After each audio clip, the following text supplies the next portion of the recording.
Students, इस lecture में हम दो टॉपिक को कवर करते हैं। रिलेशनशिप बिटवीन के ए एंड के बी। के ए का मतलब है डिस्ट्रीब्यूशन कांस्टेंट ऑफ एसिड और के बी का मतलब है डिस्ट्रीब्यूशन कांस्टेंट ऑफ बेस। दूसरा जो टॉपिक है Lewis acids and Lewis bases. पहला टॉपिक पे हम बात करते हैं कि रिलेशनशिप बिटवीन के ए एंड के बी। इसका दूसरा नाम है P K A plus P K B which is equal to P K W. यानी एग्ज़ाम में इस तरह भी पूछ सकते हैं कि proof that P K A plus P K B which is equal to P K W. आप इसको प्रूफ करें। इसके बाद ये टॉपिक इस तरह भी पूछ सकते हैं कि P K A plus P K B which is equal to हमारे पास 14। तो इस तरह से ये टॉपिक एग्ज़ाम में डिफरेंट तरीक़ों से पूछ सकते हैं। तो हम अभी पहला टॉपिक को हम कवर करते हैं। यहाँ पर ये HA है, ये बेसिकली हमारे पास एक एसिड है। हमने इस एसिड को पानी में ढाला, तो यहाँ पानी को हमने शो नहीं किया। इसलिए शो नहीं किया क्योंकि पानी को शो करेंगे तो इक्वेशन बहुत लंबी हो जाएगी। तो सिंपल बात है कि जब एक एसिड को पानी में ढाला जाता है तो उसमें से H+ हाइड्रोनियम आयन बनता है। यहाँ पर हम सिर्फ प्रोटॉन को दिखाया है और इसके बाद A- का मतलब है कि एनाइन बना है। तो सिंपल बात ये है कि ये जो HA है ये बेसिकली एक एसिड है। इसको जब पानी में ढाला गया तो प्रोटॉन पैदा हुआ और दूसरी बात हमारे पास यानी एनाइन पैदा हुआ। इसके बाद ये एसिड है तो इसका जो डिस्ट्रीब्यूशन कांस्टेंट जो एसिड होगा वो हमारे पास H+ एंड हमारे पास A- डिवाइडेड बाई क्या होगा HA होगा। यानी सिंपली इस तरह हम कह सकते हैं कि concentration of product divided by the concentration of reactant. तो सिंपली हमने प्रोडक्ट साइड में प्रोडक्ट को लिया और रिएक्टेंट साइड में हमने रिएक्टेंट्स को लिया। और प्रोडक्ट को हम हमेशा न्यूमरेटर में लिखते हैं और जो रिएक्टेंट्स होते हैं इनको हम हमेशा डिनोमिनेटर में लिखते हैं। इसी तरह से हमने इक्वेशन नंबर 1 बना लिया। इसके बाद दूसरा जो है इसका पार्ट है हमारे पास हमारे पास क्या है एक कंजुगेट बेस है। CB का मतलब है कंजुगेट बेस है। ये जो A- है ये एनाइन है और बेसिकली ये कंजुगेट बेस क्या है which have ability to accept the proton simply. तो सिंपली हमने क्या किया, ये जो A- है ये एनाइन है, ये कंजुगेट बेस, इसको पानी में डाला। तो डालने के बाद इसने पानी से क्या किया, प्रोटॉन को लिया तो हमारे पास HA बना। और प्लस पानी से जब एक प्रोटॉन जाता है तो हमारे पास हाइड्रोक्सिल आयन बन जाता है। अब हम इसका Kc लिखते हैं। Kc लिखेंगे तो कंसंट्रेशन ऑफ प्रोडक्ट है हमारे पास HA, concentration of HA and concentration of hydroxyl ion है डिवाइडेड बाई हमारे पास A- का मतलब है एनाइन रिएक्टेंट साइड में और रिएक्टेंट साइड में हमारे पास कंसंट्रेशन ऑफ वाटर है। इस केस में हमारे पास वाटर क्या है, कांस्टेंट है, इसलिए हमने इसको लेफ्ट हैंड साइड पर लेके आया। तो हमारे पास Kc dot concentration of water हो गया। तो इसी तरह से हमारे पास इक्वेशन बन गया HA hydroxyl ion divided by क्या है A- है। अब हमें पता है कि यहाँ पर बात हो रही है कि आयोनाइजेशन ऑफ बेस की बात हो रही है। तो हम Kc और वाटर को कलेक्टिवली हमने Kb का नाम देना है। जब हमने इनको कलेक्टिवली Kb का नाम दिया तो हमारे पास क्या हुआ, इक्वेशन नंबर 2 बन गया। अब हम सिंपली क्या करेंगे, यहाँ पर देखें कि मल्टीप्लाई इक्वेशन नंबर 1 इन 2, यानी इक्वेशन नंबर 1 और 2 को सिंपली मल्टीप्लाई करेंगे। इक्वेशन नंबर 1 हमारे पास Ka है और इक्वेशन नंबर 2 हमारे पास Kb है। और इक्वेशन नंबर जो A है इसका वैल्यू हमारे पास आपके पास गिवन है और इसी तरह से गिवन है जो कि हमारे पास H+ और A- है डिवाइडेड बाई HA है। मल्टीप्लाई करेंगे बीच में तो हमारे पास HA और concentration of hydroxyl ion divided by the A- हो गया। अब हम यहाँ क्या करते हैं कि ये जो A- है इसको हमने A- के साथ कैंसिल किया और HA को हमने HA के साथ कैंसिल किया। तो हमारे पास Ka multiply Kb which is equal to H+ और हाइड्रोक्सिल आयन रह गया। और हमें पहले से पता है कि ये जो H+ और हाइड्रोक्सिल आयन जो है ये बेसिकली इनको Kw का नाम दिया जाता है। तो फाइनल हमारे पास इक्वेशन बन गई कि Ka मल्टीप्लाई हमारे पास क्या है Kb which is equal to हमारे पास Kw। तो आपको अगर एग्ज़ाम में इस तरह भी पूछ सकते हैं कि proof that K A multiply K B which is equal to K W, तो आप इस तरह प्रूफ कर सकते हैं। अगर हम इस इक्वेशन को थोड़ा आगे बढ़ाएंगे तो हमारे पास क्या करना होगा कि by applying log both side, दोनों साइड में हम लॉग को अप्लाई करते हैं, तो log A K A multiply log K B which is equal to log K W.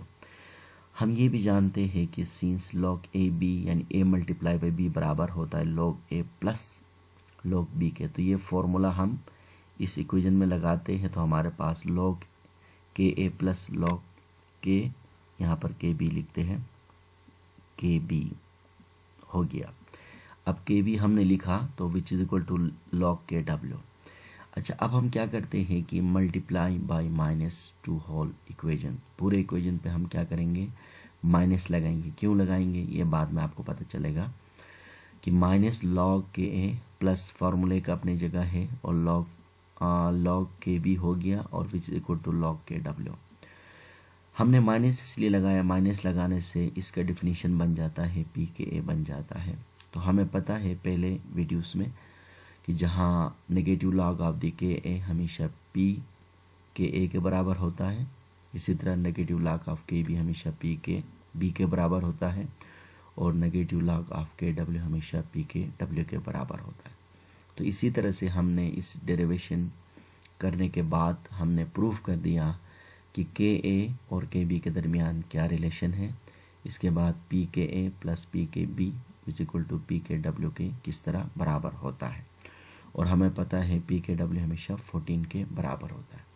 इसके बाद हम अपना दूसरा टॉपिक की तरफ चलते हैं, Lewis acids and Lewis bases. देखिए, लेविस एक साइंटिस्ट था, इसने एक थ्योरी पेश किया और इस साइंटिस्ट के मुताबिक इसने एसेट्स को डिफाइन किया और बेसिस को डिफाइन किया। अच्छा, लेविस के मुताबिक एसेट्स किनको कहा जाता है, वो तमाम ऐसे सब्सटेंसेस जिसमें पेयर ऑफ इलेक्ट्रॉन एक्सेप्ट करने की सलाहियत हो, तो ऐसे सब्सटेंस को हम क्या कहते हैं, लेविस एसेट्स कहते हैं। जैसे कि मैंने लिखा कि those substances that have the ability to accept pair of electron is called Lewis acid, यानी वो तमाम ऐसे सब्सटेंसेस जिसमें पेयर ऑफ इलेक्ट्रॉन को एक्सेप्ट करने की सलाहियत हो, तो उनको हम कहेंगे लेविस एसेट। और वाइल जबकि वो तमाम ऐसे सब्सटेंसेस जिसमें इलेक्ट्रॉन यानी पेयर ऑफ इलेक्ट्रॉन देने की सलाहियत हो, उनको हम लेविस बेस कहेंगे। जैसे कि लिखा गया, those substances that have the ability to donate pair of electron is called Lewis base. अब हम इस एग्जांपल से समझते हैं इसको क्लियर तरीके से। देखें, अमोनिया को इस तरह भी लिख सकते हैं आप, H3N, इसके पास देखें एक लोन पेयर इलेक्ट्रॉन है। अब ये बेसिकली लेविस बेस है। इसको लेविस बेस मैंने क्यों कहा, इसके पास लोन पेयर इलेक्ट्रॉन है, ये डोनेट करने की सलाहियत रखता है। इसके बाद देखें BF3 है, ये जो BF3 है, ये जो बोरॉन है, इसके पास एक वैकेंट ऑर्बिटल है और इसका ऑक्टेट भी कंप्लीट नहीं है, तो लिहाजा ये बोरॉन क्या कर सकता है, पेयर ऑफ इलेक्ट्रॉन एक्सेप्ट कर सकता है। तो ऐसे में यहाँ पर देखिए आप, अमोनिया ने इलेक्ट्रॉन को डोनेट किया और इसी तरह से BF3 में से बोरॉन ने इलेक्ट्रॉन को एक्सेप्ट किया। जो डोनेट करता है इसको डोनर कहते हैं और जो एक्सेप्ट करता है इसको हम जो हम डोनेट करता है इसको हम क्या कहते हैं, यहाँ पर इसको दुरुस्त कर लेते हैं। हमारे पास क्या है, देखिए ये डोनर है, ये डोनर है और बेस है, और ये हमारे पास क्या है, ए का मतलब है कि ये एक्सेप्टर है। तो लिहाजा जो इलेक्ट्रॉन डोनर होगा that will be known as the base, और जो इलेक्ट्रॉन एक्सेप्टर होगा that will be the acid होगा। तो इसी तरह से देखें, इनके बीच में क्या हुआ, एक कोऑर्डिनेट कोवलेंट बॉन्ड बना। हमें पता है कोऑर्डिनेट कोवलेंट बॉन्ड हमेशा लोन पेयर इलेक्ट्रॉन और वैकेंट ऑर्बिटल के दरमियान बन जाती है। तो इसी तरह से अमोनिया ने इलेक्ट्रॉन डोनेट किया, तो लिहाजा अमोनिया हमारा डोनर हुआ, और इसी तरह से हमारे पास BF3 ने इलेक्ट्रॉन को एक्सेप्ट किया, तो ये हमारे पास एक्सेप्टर हुआ। तो हम लेविस के मुताबिक ये कह सकते हैं कि ammonia is a base while BF3 is a acid, because ammonia ने इलेक्ट्रॉन को डोनेट किया और इसी तरह से BF3 ने इलेक्ट्रॉन को क्या किया, एक्सेप्ट किया। तो इसी तरह से एरो हम हमेशा डोनर से एक्सेप्टेड की तरफ हम क्या करेंगे, शो करेंगे। तो इस कंसेप्ट के मुताबिक ये है कि जो लेविस एसिड होगा इसके पास लोन पेयर इलेक्ट्रॉन का होना यानी वैकेंट ऑर्बिटल का होना ज़रूरी है, या इसके पास लोन पेयर इलेक्ट्रॉन का एक्सेप्ट करना ज़रूरी है। जबकि लेविस जो बेस होगा उसके पास लोन पेयर इलेक्ट्रॉन होना ज़रूरी है और ये लोन पेयर इलेक्ट्रॉन को डोनेट करना ज़रूरी है। तो सिंपल वर्ड्स में हम ये कह सकते हैं कि वो तमाम ऐसे स्पीशीज़ जिनके पास लोन पेयर इलेक्ट्रॉन हो जो डोनेट करने की सलाहियत रखते हैं, तो ऐसे स्पीशीज़ को हम लेविस बेस कहेंगे या लेविस बेसिस कहेंगे। और ऐसे तमाम स्पीशीज़ जिसके पास वैकेंट ऑर्बिटल हो और लोन पेयर इलेक्ट्रॉन को एक्सेप्ट करने की सलाहियत रखते हो तो उनको हम लेविस एसिड्स कहेंगे।